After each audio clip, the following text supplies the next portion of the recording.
This is Steve Haskin with your Blood Horse News Minute of the Day presented by Vinery. And it's yet another beautiful day here in Santa Anita. What else is new? It's like saying it gets dark out at night. Every single morning has been absolutely glorious. And we have one more plane load of horses still to come. We have the horses trained by Todd Pletcher. We've got Mucho Macho Man and those horses based at Belmont Park trying to get out of there. And we still have Fort Larned and the last shipment of Kentucky horses.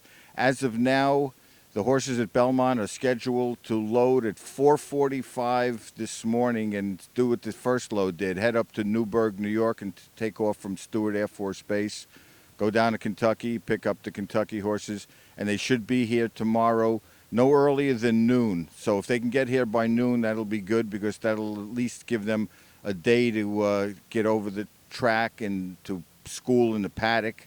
So they'll only have one day to school in the paddock, and obviously the track will be closed very early on Friday. So it's imperative that they do get here if they want to get acclimated. The horses that did arrive yesterday all were out on the racetrack this morning, headed by the Bill Mott foursome. Royal Delta was out first. She suffered an abrasion. She cut herself up in the van coming here, but it's strictly superficial, and she's going to be fine. She was the first one out on the racetrack, followed by Flat Out, then To Honor and Serve, and then Ron the Greek. All horses looked great. They all traveled well. The Chad Brown horses were out. The last one out was Awesome Feather, and she as usual, looked terrific. So it's good to see those horses here. We did have an interesting worker this morning. Nonios, a classic contender, worked a half mile in 46-2 and was absolutely motoring around the racetrack. Yet he did it on his own and came out of it in great shape, cooled out well.